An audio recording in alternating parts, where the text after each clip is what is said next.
Hey, parce que pour ceux qui écoutaient Corentin, prends tout le monde. Comme qu'elle dit, mon nom c'est Jasmin. Je fais partie de l'équipe pastorale ici à Acts 21. Je suis un des pasteurs. Et je suis vraiment content que vous soyez là ce matin pour ceux qui fondent Acts 21, leur église. Y a-t-il des gens qui Acts 21, c'est votre église? Yeah! Et si c'est une visite la première fois, mon cœur, c'est que tu puisses te sentir comme à la maison, tu sais, dans un endroit où est-ce qu'on te fait sentir de la famille. Et ça, c'est vraiment un cœur qu'on veut avoir à Acts 21. Puis je suis vraiment content d'être là ce matin. Comme que Corentin nous a partagé, on va célébrer des baptêmes. Et je veux prendre le temps aujourd'hui de vous expliquer un peu qu'est-ce qui se passe, pourquoi qu'on fait ça, qu'est-ce qui est derrière tout ça. Et je veux partir aujourd'hui, le partage que j'ai pour vous, ça devrait prendre une trentaine de minutes. Par la suite, on va avoir des baptêmes, on va avoir des chants ensemble qu'on va chanter. Mais je veux vous partager quelque chose qui est arrivé cette semaine. En fait, il y a eu un temps cette semaine, comme à toutes les semaines, je perdais mon temps sur YouTube. Est-ce que des gens qui font ça? Il y a une bande de menteurs, parce qu'il y en a plus que ça, c'est sûr. OK? Pour vrai, tu commences par une vidéo, puis là, la liste de références sur le côté, c'est-tu dépendant? Un autre. Mais il arrive des choses bien. C'est pour ça que je dis ça à ma femme qui pense que je passe trop de temps là-dessus. J'ai appris des belles choses. J'ai appris des belles choses là-dessus. Puis, je suis tombé sur une vidéo qui parlait de Albert Einstein. Okay? Je pense que tout le monde ici connaît Albert, pas personnellement, là, mais connaît Albert Einstein. Et donc, il est né en 1979, il est mort en 1955. Et Albert Einstein était complètement pourri à l'école. Il était complètement mauvais, ça ne marchait pas à l'école. Mais il y avait quelque chose en dedans de lui, par exemple. C'était la curiosité. Il était extrêmement curieux. Puis ce jeune étudiant-là, allemand, qui est Albert Einstein, à ce moment-là, quand il était jeune, il avait beau couler plusieurs cours, mais une chose, il était quand même super bon en mathématiques. Il était vraiment bon en mathématiques, et ce qui a fait que à l'âge de 25 ans, Albert Einstein a découvert ce qui le passionnait le plus, qui était la lumière. Albert Einstein était passionné de la lumière, puis il s'est interrogé quasiment toute sa vie sur cette puissance-là qui était la lumière, puis surtout la vitesse incroyable de la lumière. La lumière, en fait, parcourt 300 000 km la seconde. C'est quand même vite, là, 300 000 km la seconde. Puis ce que calculé, qui est vraiment incroyable, parce que moi, je trouvais ça incroyable, là, peut-être que vous le savez, puis là, je fais un cours de science ce matin, là, mais c'est qu'il a vu que lorsque les objets voyagent à une vitesse de la lumière, le temps et l'espace changent. OK? Donc, le temps, par exemple, s'écoule plus lentement. Donc, je donne un exemple. Imaginez que vous partez, on vous met dans une fusée sur la planète Terre ici, et vous décollez vers l'univers, et vous allez à une vitesse de la lumière. Okay? Donc, 300 000 km par seconde. En fait, on va se dire, il n'y a rien qui voyage à la vitesse de la lumière, sauf la lumière. Mais si, par exemple, notre voyage, qu'on voyage à la vitesse de la lumière, dure pour les gens sur la planète Terre, comme nous ici, 50 ans, mais que toi, tu es dans l'univers en train de voyager, ça aurait seulement duré 30 ans pour toi. C'est quand même assez bizarre et c'est quand même assez illogique, mais c'est ce qu'affirme Einstein dans une théorie de la relativité que ça lui a pris 10 ans à élaborer. Donc, d'où qu'on connaît la formule E égale mc2. Donc, E étant pour l'énergie, M étant pour la masse et le C étant pour la vitesse de la lumière. Et à ce moment-là, ça a permis, cette formule-là, de découvrir également l'énergie des atomes et tout ça. Et malheureusement, grâce à Einstein, on a réussi à faire même la bombe atomique. Et là, Einstein, pour lui, il était quand même déçu, puis il était comme, je veux pas que cette formule-là soit utilisée pour amener à tuer des gens, mais malheureusement, c'est arrivé. Mais dans la vidéo que j'écoutais, ça explique également que la curiosité de Einstein a commencé littéralement à l'âge de 5 ans. Lorsqu'il avait 5 ans, Einstein, à un moment donné, il a eu un moment où est-ce qu'il se sentait mal, il était malade, donc il n'est pas allé à l'école, il est resté à la maison. Et son père, qui était souvent absent, lui a apporté un cadeau à la maison. Il disait « Hey, check, je te donne un cadeau, puis je te dis pas à quoi ça sert. » Et Le père d'Einstein, il a donné une boussole. Mais il n'a pas expliqué c'était quoi une boussole. Il a juste fait « Tiens, amuse-toi. » Et là, Einstein, ça nous dit que pendant toute la journée et toute la nuit, Einstein a essayé de découvrir qu'est-ce que c'est, à quoi ça sert, comment ça fonctionne, pourquoi quand je tourne comme ça bouge, qu'est-ce qui se passe. Et pendant toute une journée et une nuit entière, Albert a essayé de trouver qu'est-ce qui était là. Et il réalisait que, alors qu'il tournait comme ça, la petite flèche pointait toujours au même endroit, qui était au nord. Donc, et toute la nuit, Albert était là, puis il essayait de déjouer l'aiguille. Il était là, OK, si je bouge vite, si j'essaie de faire quoi que ce soit, qu'est-ce qui arrive? Et l'aiguille revenait toujours au nord. Donc, l'aiguille retournait toujours au même endroit. Et lorsque Einstein pense à ça, puis il se rappelle à l'âge de 5 ans, à ce moment-là, il dit « Cette expérience m'a profondément impressionné. Je me suis dit que quelque chose de plus profond doit être caché derrière les choses. » Quelque chose de plus profond doit être caché derrière les choses. C'est là qu'il découvre l'existence du champ magnétique. Okay? Fait que tout le monde, vous avez sûrement déjà entendu parler de ça dans vos cours à l'école, le champ magnétique. Et Einstein, à ce moment-là, découvre que quand tu as la boussole entre tes mains, la boussole fait seulement te démontrer le résultat du champ magnétique. Mais on va se le dire, que tu ailles la boussole ouverte ou la boussole fermée, la journée que tu prends la boussole, tu la sers et tu la mets dans ta poche, le champ magnétique est encore présent. Mais la boussole permet seulement de rendre visible ce qui est invisible. Vous me suivez? Vous me suivez? OK. Fait que la boussole fait seulement te démontrer ce qui existe déjà, le champ magnétique. Mais si tu mets la boussole dans tes poches, le champ magnétique est toujours là. Et ça l'a piqué la curiosité d'Einstein. Ce cadeau-là lui a permis de voir et de réaliser quelque chose qu'il n'avait jamais vu à ce moment-là. Et ça l'a poussé à se poser cette question-là. Si cette force-là existe, puis a toujours été là, quelles autres forces sont présentes puis que je ne connais pas encore? Quelles autres forces qui sont là que je ne connais pas? Puis c'est là qu'après ça, il est arrivé à la théorie de E égale mc2. Mais si on revient à Einstein lorsqu'il avait 5 ans, alors qu'il se retrouvait dans son lit durant la nuit avec la boussole, à essayer de trouver qu'est-ce qui fait bouger l'aiguille. Ce matin, j'aimerais vous poser la même question. Qu'est-ce qui fait bouger votre aiguille? Qu'est-ce qui fait bouger votre aiguille? Puis la réponse qu'Einstein a trouvée, c'est que le champ magnétique, c'est qu'est-ce qui faisait bouger son aiguille sur sa boussole. Donc, le mouvement des convections du noyau externe de notre planète constitué de fer et de nickel. Bon, ça, c'est le champ magnétique. Oui, merci. C'est bon ce que j'ai dit, c'est vrai? Okay. La vidéo, il était incorrect. OK, parfait. Mais moi, je veux savoir, pas le champ magnétique, mais le champ qui est à l'intérieur de vous. Ce magnétisme-là qui est à l'intérieur de vous et qui vous pousse toujours vers un questionnement. On a tous une aiguille interne. On a tous quelque chose à l'intérieur de nous. Peu importe qui tu es, peu importe l'âge que tu as, peu importe la nationalité que tu as, peu importe la musique que tu écoutes, peu importe si tu aimes mieux les chats ou les chiens, on expérimente tous ce même sentiment-là, ce même appel-là. On l'appelle la sensation universelle. Cette sensation-là qu'on a tous, qui est « j'ai l'impression qu'il y a quelque chose de plus sur Terre ». À l'intérieur de nous, on a tous, d'une manière ou d'une autre, cette même sensation-là de comme « j'ai l'impression qu'il y a quelque chose de plus que juste vivre ». Il y a quelque chose de plus que de boire et manger. Il y a quelque chose de plus que d'aller au cégep, puis à l'université, d'avoir un beau diplôme pour faire comme « c'était ça ma vie? C'était-tu juste ça? » Quelque chose de plus d'avoir une bonne job avec un meilleur salaire ou des meilleures conditions.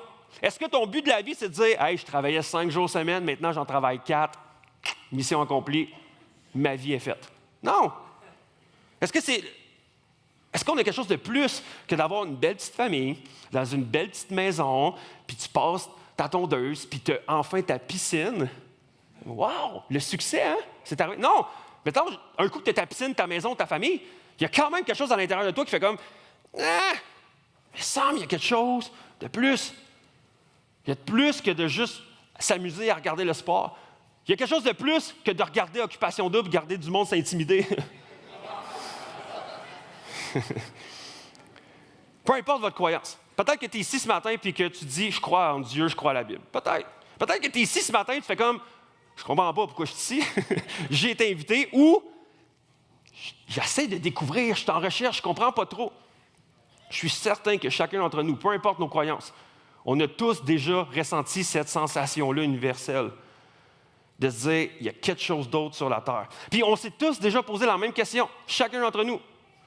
Si tu me dis non, c'est parce que tu as skippé ton adolescence. Mais on s'est tous posé notre question, c'est quoi le sens de la vie? On s'est tous posé, c'est quoi le sens de ma vie? Pourquoi je suis sur Terre? Alors que tes amis font du skate, l'autre écoute du hip-hop, puis toi, t'es là, je suis qui? OK? En tout cas, moi, c'était ça ma réalité. Là, mais puis peut-être même que tu te poses encore cette question-là ce matin. C'est quoi le sens de ma vie? Pourquoi je suis sur Terre? Qu'est-ce qui arrive? Pourquoi je suis là ce matin? Y a-t-il quelque chose de plus que d'être assis dans une salle au cégep de Sherbrooke? Pourquoi je suis là ce matin? Est-ce que je suis seulement le fruit du hasard, comme les scientifiques essaient de me l'expliquer? Est-ce que je suis seulement un mammifère, mais avec un bon cerveau? Puis moi, j'ai catché des affaires. Est-ce que je suis juste l'équation biologique, d'un mécanisme biologique qui fait que je suis ici sur Terre? Puis c'est ça. Mais si c'est juste ça, pourquoi moi je suis là à continuellement chercher un sens à ma vie? Si on n'a pas d'âme, si on dit que quand on meurt, c'est fini, puis capote, c'est fini, il ne se passe plus rien. Si après on se dit, game over, t'es décédé, maintenant on est les prochains, tu sais. Mais si ça c'est vrai, pourquoi chacun d'entre nous, d'une manière ou d'une autre, on se pose des questions sur l'immortalité? On a beau pas être croyant, peut-être que vous êtes ici, vous dites, moi je ne crois pas en Dieu, je crois en d'autres choses, ou je crois en rien, je suis athée, peu importe, dire, je crois en rien. Parfait! Mais pourquoi quand notre grand-mère meurt, on est là, grand-maman veille sur nous, tout d'un coup tu crois en l'éternité de quelque part. On a tous quelque chose dans nous qui ose penser qu'il y a quelque chose après la mort, mais on n'aime pas. Mais c'est sûr que quand on se met à y penser, ça fait comme... Des fois, ça devient comme vraiment intense, mais pourquoi qu'on parle toujours d'une manière ou d'une autre, partout autour de nous, comme s'il y avait quelque chose après la mort? Est-ce qu'on est les seules personnes à avoir cette quête-là d'éternité? Non. Chacun d'entre nous, je pense qu'on a cette même désir-là de trouver un sens à notre vie puis de savoir qu'est-ce qui arrive après la mort. Puis je peux vous garantir, pour tous ceux qui aiment les chats ici, que pendant que vous allez travailler, là, votre chat ne se pose pas des questions sur le sens de sa vie. Il n'est pas là en train de voyager. Non, lui, il pense juste à manger, dormir, faire un petit vomi sur ta couette de lit. Hein? Mais il se pose pas des questions, ton chat, sur le sens de la vie. En fait, il pense que c'est lui le Dieu de la maison, de l'univers. Je suis le maître, servez-moi. Ça, c'est un chat. C'est pour ça que les chats... OK! Mais si je reviens à nous, mettons... je crois quand même qu'on est un être supérieur aux chats, mais bref. On dirait qu'il y a des gens qui aiment plus les chats que les gens de leur famille. En tout cas, bref. Aucun jugement. Non, un peu. Mais pourquoi qu'on cherche tout le temps, d'une façon consciente ou inconsciente, une raison de vivre? On veut toute une raison de vivre. Pourquoi on veut qu'on se rappelle de nous quand on va mourir? Pourquoi? Pourquoi on a toutes ces sensations-là universelles? Puis je crois que c'est parce que, honnêtement, voici ma compréhension. Peut-être tu vas dire parce que tu es pasteur. Aussi, mais je crois en Dieu avant tout. Je crois qu'on n'a pas été créé pour ce monde-ci. Je crois qu'on n'a pas été créé pour ce monde-ci. Je pense qu'on a été créé pour quelque chose de plus, pour un endroit qui n'est pas nécessairement sur cette terre-ci, mais un endroit qui ne se trouve pas sur Google Maps ou sur un GPS. Sur un endroit qu'on appelle le paradis, l'éternité, d'être avec Dieu. Ensemble, en relation. Et je pense qu'on a été créé pour ça. Puis quand on parle de paradis, d'éternité, là, je le sais. Qu'on regarde en l'air, puis on regarde en l'air parce qu'on se dit que le paradis est là, mais on voit juste des nuages. Puis je sais que des fois, ça a l'air comme... Qu'est-ce qui se passe? Des nuages. Mais il y a quelque chose de plus. Il y a une présence, il y a un autre monde. Il y a quelque chose de vraiment plus grand que ça. Puis le paradis, en fait, le fait de pouvoir passer du temps avec Dieu dans l'éternité, c'est comme un nouveau monde, une nouvelle terre, une nouvelle planète, un nouvel endroit où est-ce que ça n'a rien à voir avec ce qu'on vit ici. ça va être où que la mort n'existe pas, où que la souffrance n'existe pas, où est-ce qu'il n'y a plus d'anxiété, il n'y a plus d'angoisse, il n'y a plus de peur, il n'y a plus de honte, où tu n'auras plus besoin de dire bye à quelqu'un que tu aimes. C'est pour ça qu'à chaque fois que quelqu'un de notre entourage décède, ça nous fait mal. Pourquoi? Parce qu'on n'a pas été créé pour mourir. On a été créé pour vivre. Et quand quelqu'un décède, c'est ça qui nous fait mal. Mais peu importe comment tu regardes l'univers ou le monde, il y a quelque chose en dedans de toi qui recherche l'éternité, le paradis. Et voici ce qu'on croit à Actes 21. Voici ce que l'Église ici à Actes 21 on croit. On croit que comme la boussole est un outil qui nous permet de voir et de comprendre le champ magnétique de la Terre, on croit ici que la Bible est l'outil qui nous permet de voir et de comprendre le champ magnétique spirituel de pourquoi nous vivons. Et ça, c'est le guide d'utilisateur. En fait, qui dans les 25 dernières années s'est acheté un auto neuf? Parfait. OK. Parmi vous, qui a ouvert le coffre à gants et qui a lu le manuel d'utilisateur? Pour vrai? Sérieux, là, hey, c'est genre 3 briques grosses de même. Voici comment ta roue fonctionne. C'est sûr que vous n'avez pas lu ça, là. Pour vrai, là, comme comment faire clignoter le clignotant gauche?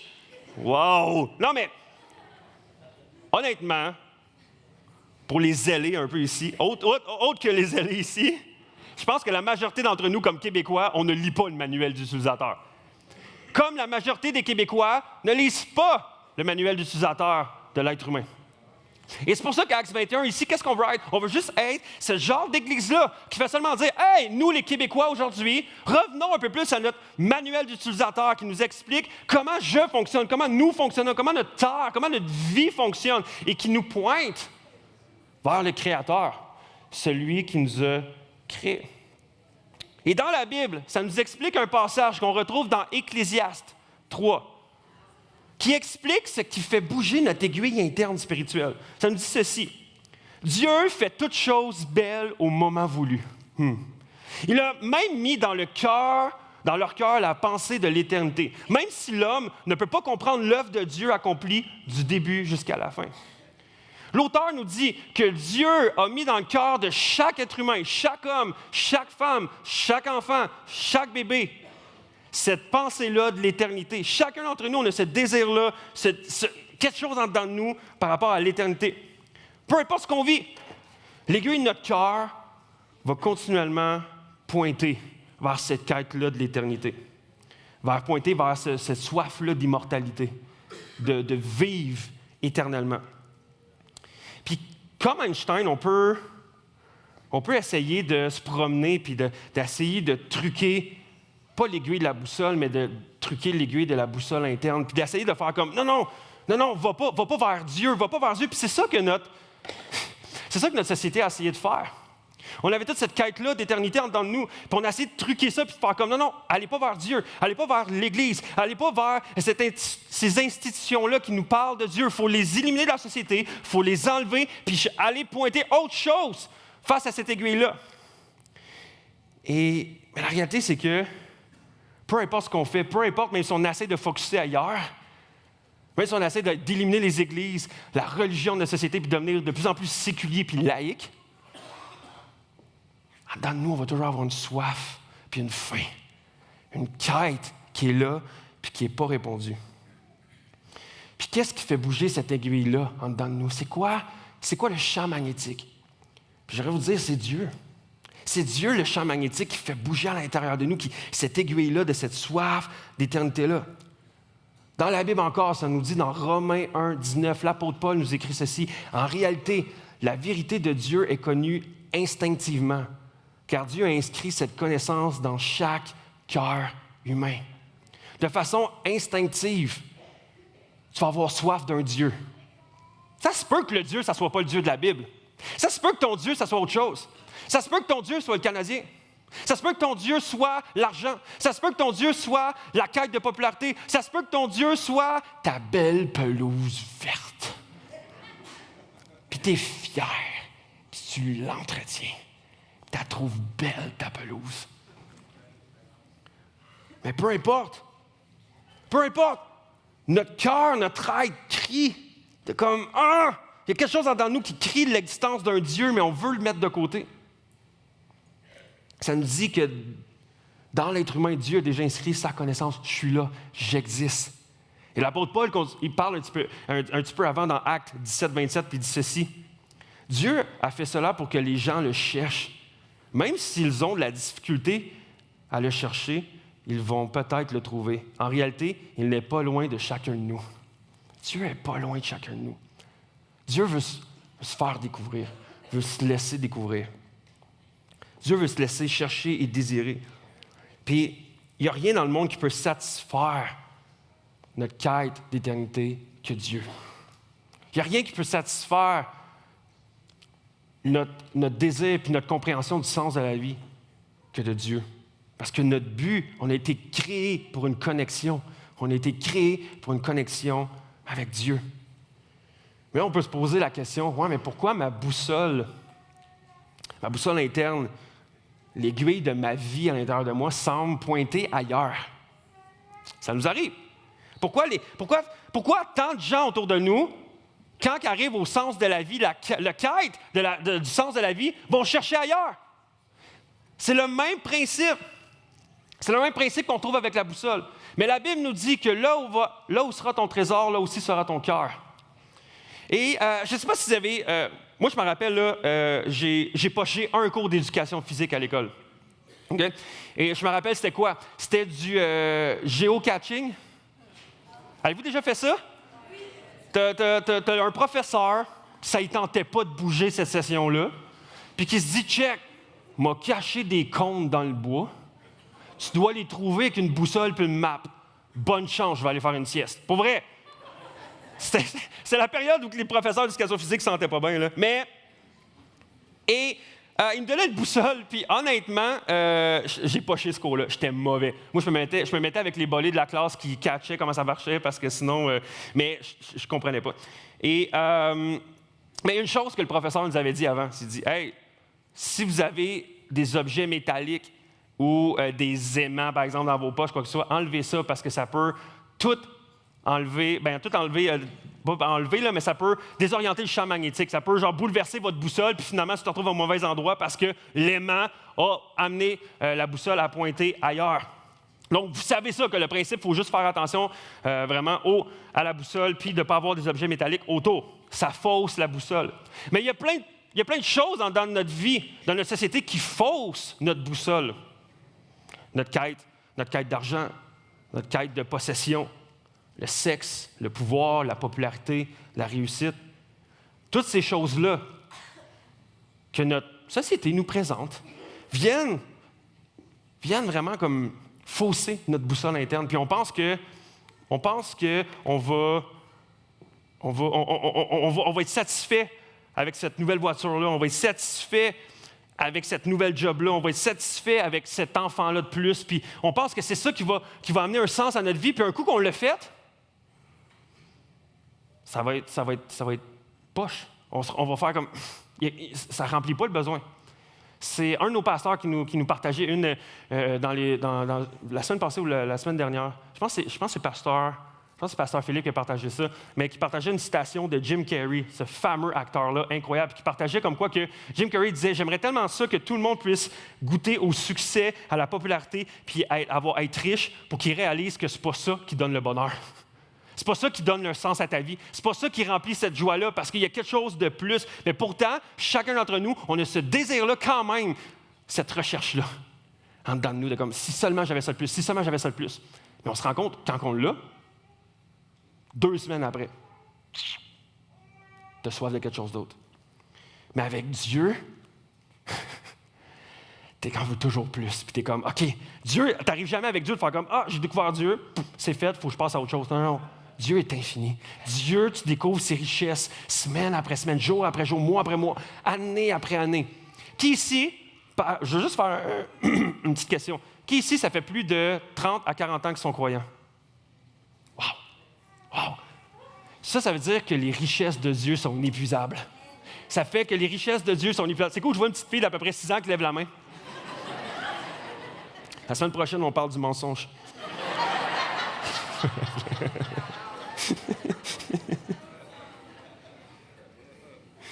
Mais j'aimerais vous dire qu'il y a plein de choses qui peuvent venir fausser notre boussole interne.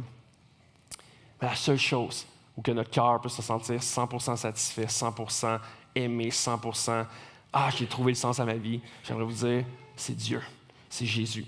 Et ce qu'on va célébrer aujourd'hui, c'est des gens qui vont venir, vous allez voir dans le bassin tantôt, puis peut-être que vous avez été invités par la famille de ces gens baptisés-là, peut-être que vous avez été invités par des gens, vous êtes des gens de l'école, vous êtes des gens du travail, puis qui vous ont invité pour le baptême, mais eux autres, ils vont partager tantôt, on va avoir une vidéo témoignage.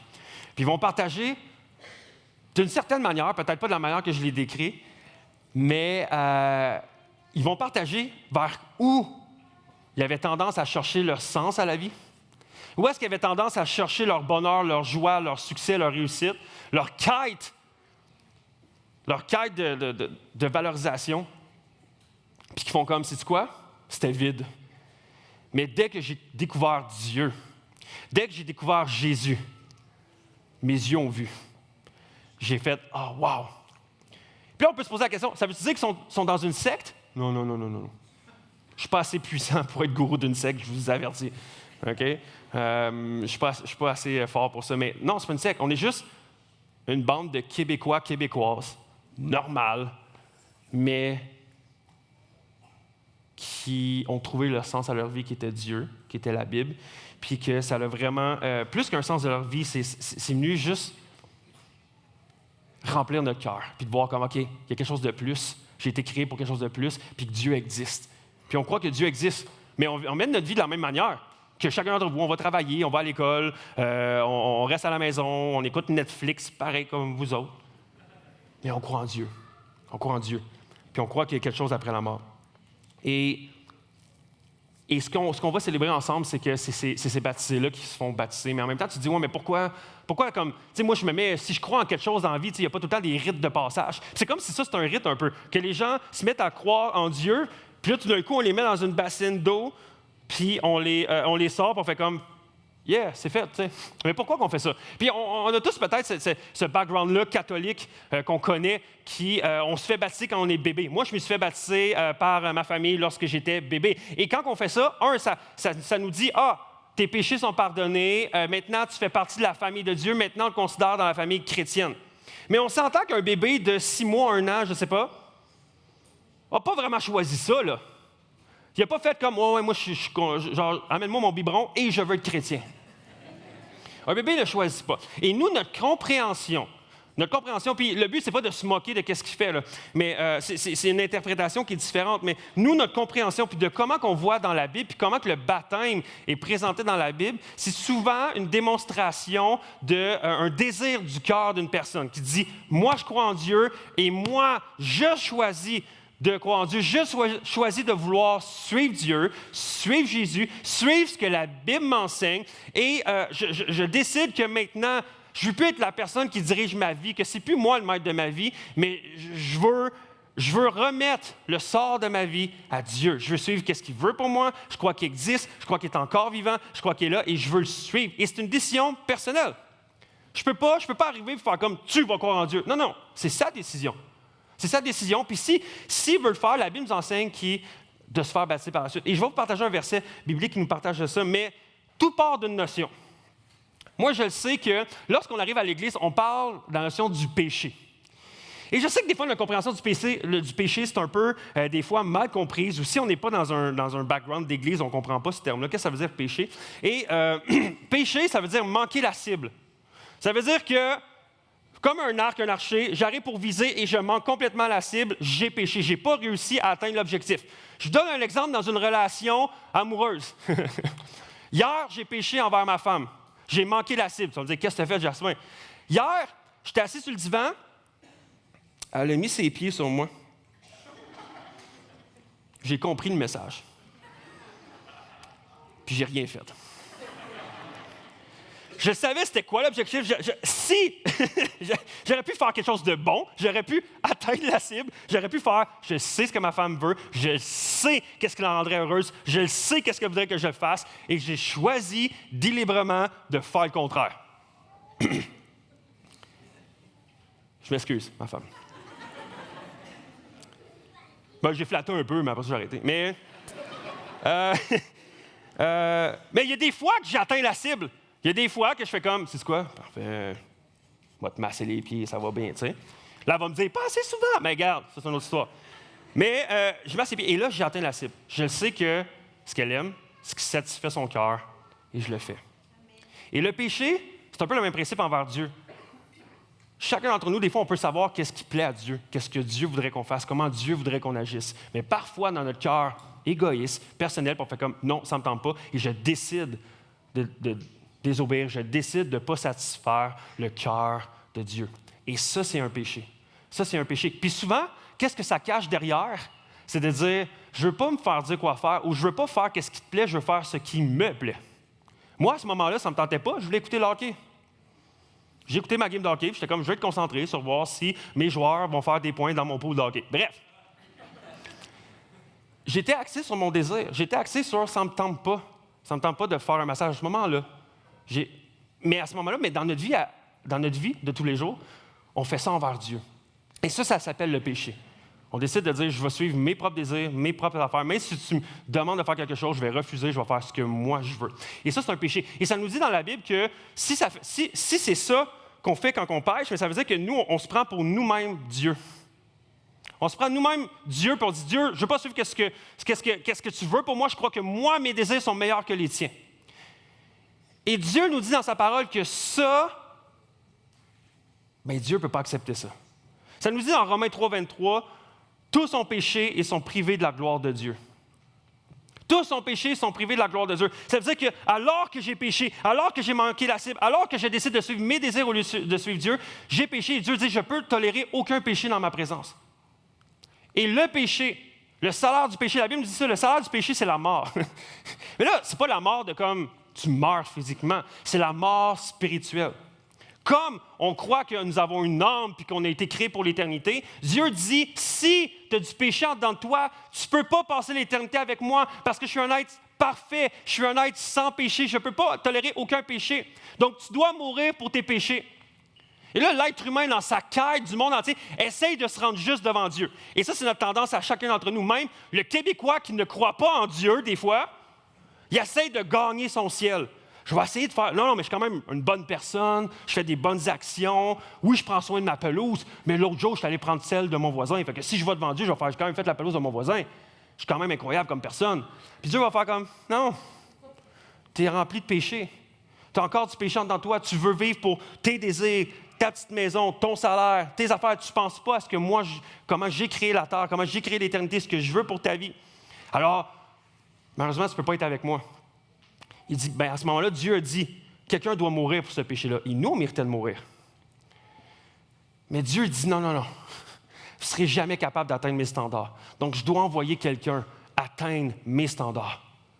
Et à ce moment-là, Dieu a envoyé son Fils, Jésus, atteindre ce standard-là pour nous. Jésus est venu sur terre.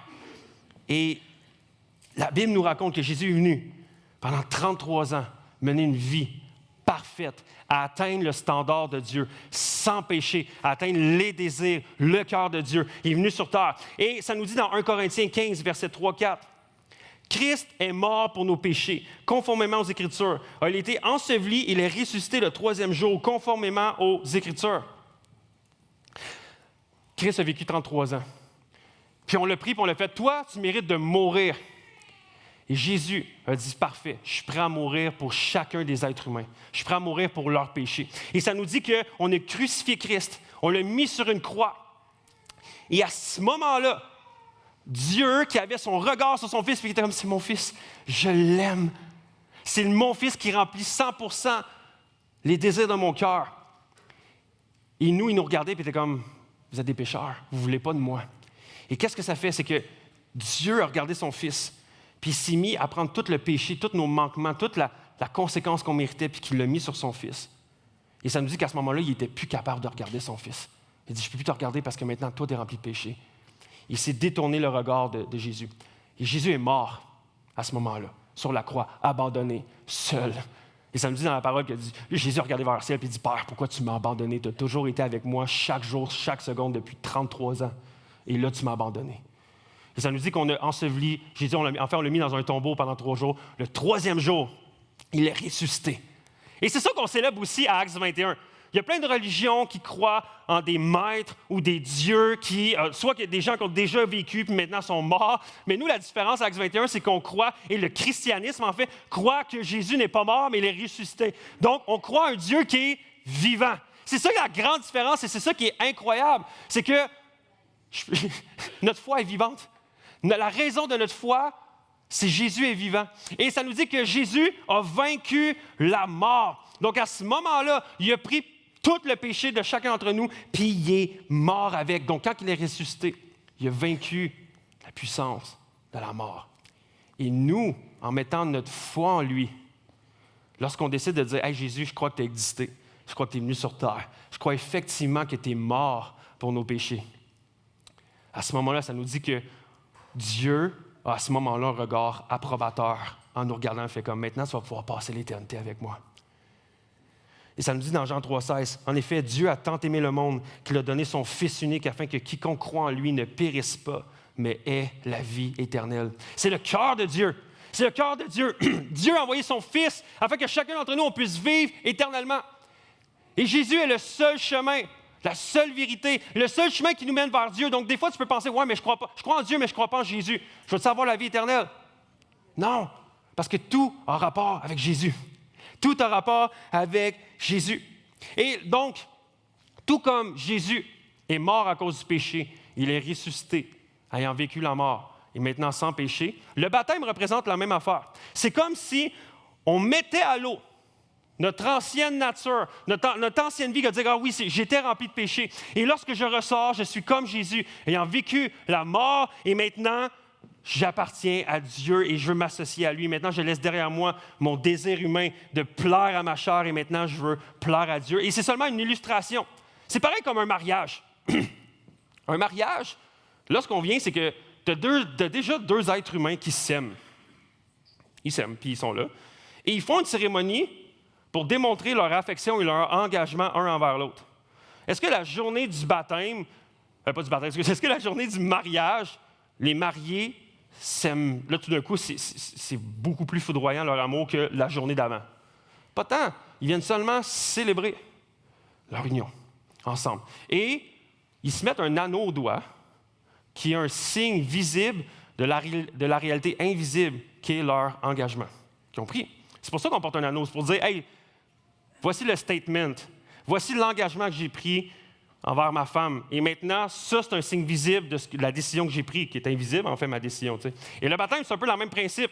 C'est un signe visible de la réalité invisible que les personnes qui vont se faire baptiser ont pris, qui est de suivre Jésus et de dire « J'ai trouvé ce sens-là à ma vie. J'ai trouvé vers qui la boussole interne de ma vie pointait. C'est Dieu, c'est Jésus. Voici qui je veux suivre. » Est-ce que, lorsqu'ils vont sortir de l'eau, il va être différemment? Il va être différent, en fait? Non, il va être tout trempe. Puis après ça, il va retourner chez vous. Il va aller dîner avec vous autres. Il va aller à l'école. Il va aller travailler. Il va faire son train quotidien. Mais avec un désir et une mentalité complètement différente de dire, maintenant, c'est plus moi le maître de ma vie. C'est Dieu. C'est Dieu le maître de ma vie. Et pourquoi on fait des baptêmes? Parce que Jésus nous a prescrit ça. Ça nous dit dans Matthieu 28, 19, « Allez donc, faites de toutes des nations des disciples, baptisez-les au nom du Père, du Fils et du Saint-Esprit, et enseignez-leur à mettre en pratique tout ce que je vous ai prescrit. Et moi, je suis avec vous tous les jours jusqu'à la fin du monde. » Yes! Allez, faites de toutes les nations des disciples et baptisez-les au nom du Père, du Fils et du Saint-Esprit. C'est ça qu'on va faire. Et après ça, la partie 20, « Et enseignez-leur à mettre en pratique tout ce que je vous ai prescrit. » C'est ça qu'on fait à l'Église. C'est pour ça qu'on se rassemble, les croyants, ensemble. C'est pour ça qu'on va à l'Église. Pourquoi? Pour revenir à ce que la Bible nous enseigne et dire « Ah oui, c'est vrai. C'est ça que Dieu nous a prescrit. Allons, remettons-le en pratique. » Puis pourquoi qu'on vient la semaine d'après? Parce qu'il y en a qui sont comme moi. Une mémoire plate, une mémoire poche. On oublie, puis on est obligé de se rappeler, puis se ressourcer, puis faire comme « Ah oui, c'est vrai, c'est ça. » Puis s'encourager, de dire « Hey guys, on lâche pas. » Ensemble, on porte le même désir qui est de suivre Jésus. Et c'est pour ça qu'on vient ici chaque semaine, au cégep de Sherbrooke, s'encourager ensemble et regarder à ce que Jésus nous a enseigné. Mais ce matin, c'est pour ça qu'on célèbre les baptêmes. C'est pour ça qu'on est là, c'est que on veut célébrer des gens qui ont trouvé où est-ce que l'aiguille pointait.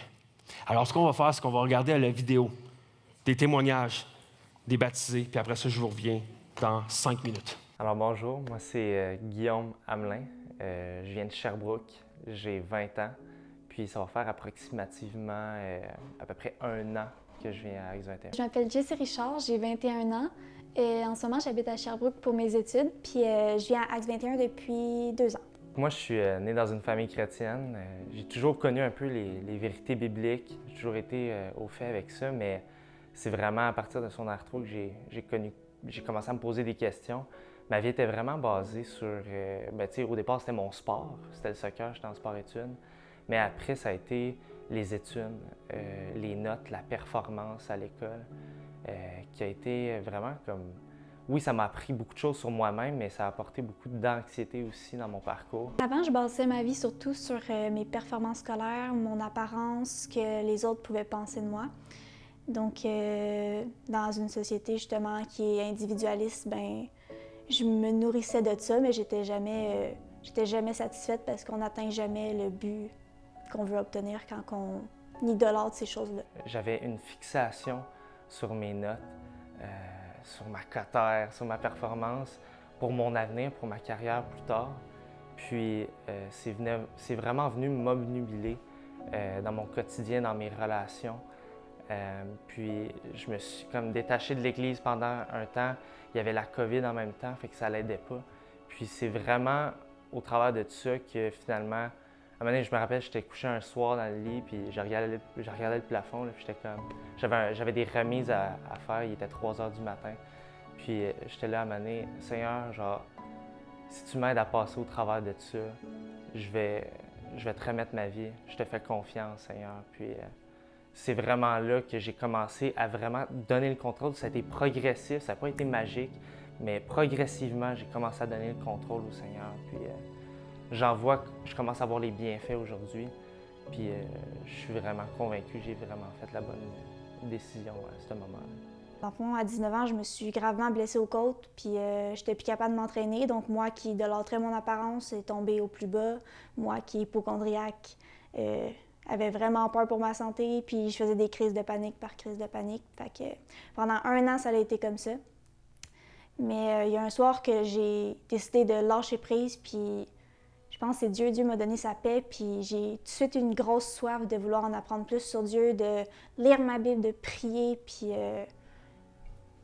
j'ai obtenu vraiment une guérison, pas une guérison nécessairement physique, mais une guérison mentale, dans le sens que Dieu m'a donné sa paix, que justement, ce que j'ai vécu avec ça, c'était justement pour réaliser comme que j'allais pas dans la bonne direction. J'ai compris que par le sacrifice parfait de Jésus-Christ, qui a été agréable et parfait aux yeux de Dieu, bien, que maintenant, je peux accéder à sa présence, à être réuni de nouveau avec Jésus. Puis, moi, je pense que c'est comme ça que moi, je vois Jésus comme mon sauveur personnel. Je sais que Dieu a envoyé son Fils unique se sacrifier pour nous, pour qu'on soit lavé de nos péchés, qu'on devienne à son image. Fait que ma perception a vraiment changé dans le sens que tous les jours, tu veux devenir de plus en plus à l'image de Jésus, puis tu veux dégager sa paix, son amour, puis tu veux amener le plus de monde possible vers lui pour qu'il connaisse justement la vie éternelle, puis toutes les bonnes choses que Dieu a pour eux. Je veux me faire baptiser parce que pour moi, c'est le symbole d'une nouvelle renaissance. Pour moi, quand je suis hors du baptême, bien, j'étais dans mon ancienne vie, mais une fois que je suis plongé, bien, tout ce qui était attaché, tous mes désirs charnels, tout ce qui est à moi, ma nature pécheresse, bien, elle reste dans l'eau, puis une fois que je remonte, bien, ça témoigne mon alliance, mon engagement que je prends au travers du baptême face à Jésus-Christ. Je veux me faire baptiser justement parce que je veux prouver à Dieu que je lui donne entièrement ma vie, que je le laisse me diriger, puis que quand il dit oui, c'est oui, quand il dit non, c'est non. Puis je veux montrer aux autres que par mon témoignage, que les gens puissent réaliser que Dieu est bon, puis que Dieu est là pour eux, puis qu'ils peuvent se retourner vers lui, qu'il y a les bras grands ouverts. Puis je veux que les gens réalisent que l'amour de Dieu est infiniment grand, puis qu'il peut tous nous sauver.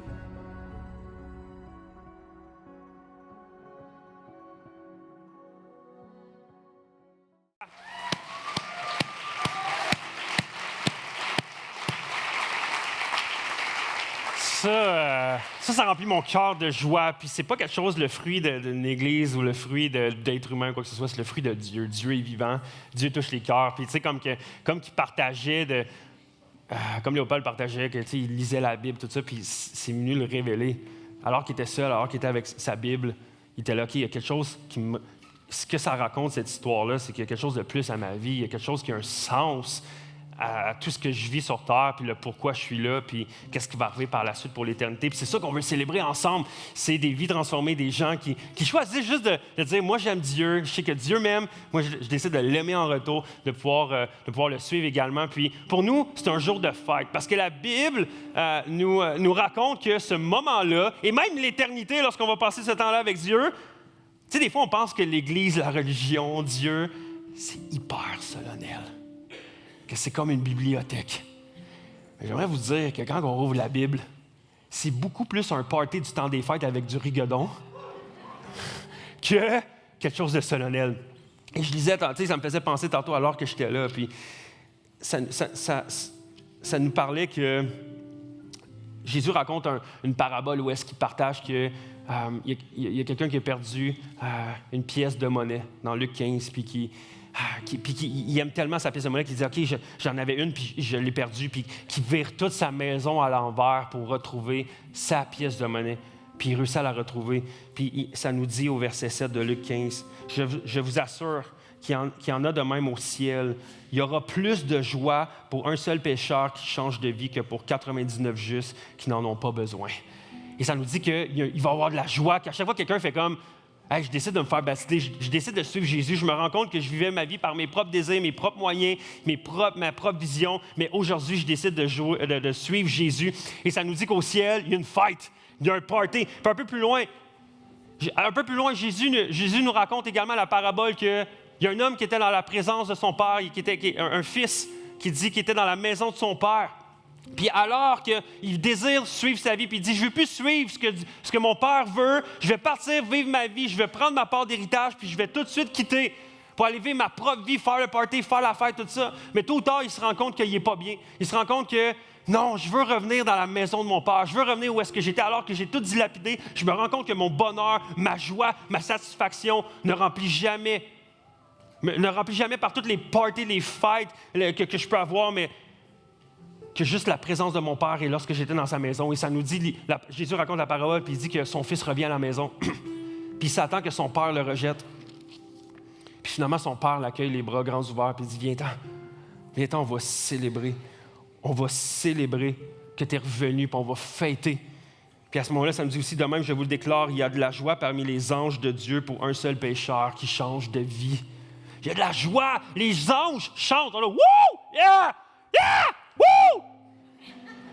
Et pour moi, l'Église devrait être la même affaire. À chaque fois qu'on voit quelqu'un célébrer puis aller dans les eaux du baptême, on devrait être là. Wouh! Yeah! Ah! C'est malade! C'est cool! Ça prouve que Dieu est encore vivant, que Dieu transforme des vies, que Dieu change des cœurs. Et c'est ça qu'on veut célébrer à Acts 21. Donc, je m'attends pour vous. Je m'attends de vous, en fait, qu'on va chanter des chants de louange, puis on va célébrer, on va faire Dieu, t'es tellement merveilleux parce que tu touches encore des vies, on entend des témoignages, t'es tellement grandiose. Mais surtout, lorsque quelqu'un va monter les marches ici, va s'en venir pour aller dans l'eau, puis là, je vais pas y aller, je vais tout tremper, mais qui arrive pour mettre son pied, puis aller là, vous êtes là, wouh! Yeah! Parce que c'est sûr qu'au ciel, les anges sont là, ils sont là, wouh! Ils regardent Dieu, puis ils sont comme, c'est malade, c'est malade. Et ça, c'est l'Église. Ça, c'est la vie chrétienne. On n'est pas dans une bibliothèque où c'est tranquille. On est dans un party. On est dans une fête. On est là pour célébrer. Alors, ce matin, commençons. On va commencer par un chant ensemble. Est-ce qu'on peut se lever ensemble, tout le monde? On va commencer avec un chant parce que je veux qu'on chante la gloire de Dieu. Je veux qu'on élève un Alléluia. Et qu'est-ce que ça veut dire, Alléluia? Ça veut dire, à lui soit la louange, à lui soit la gloire, à lui soit l'honneur, à lui soit notre passion, notre amour. Donc, ensemble, chantons, j'élève un Alléluia et par la suite, déclarons comment Dieu est fantastique avec les baptisés. Bon restant de dimanche, tout le monde. Quand le bien s'affaiblit, c'est lui qui est fidèle, qui jamais ne m'oublie. Jésus, tu es l'auteur de ma joie.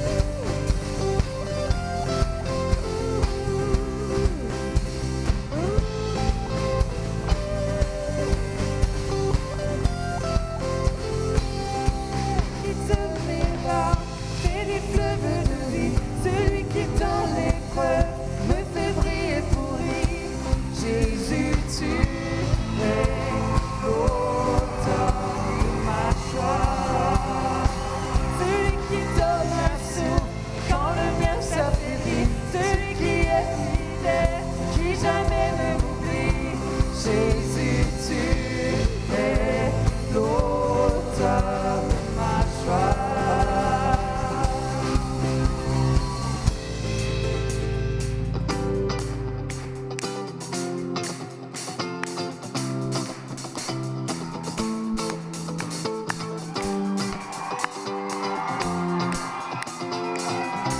Jésus, tu es l'auteur de ma joie. Jésus, tu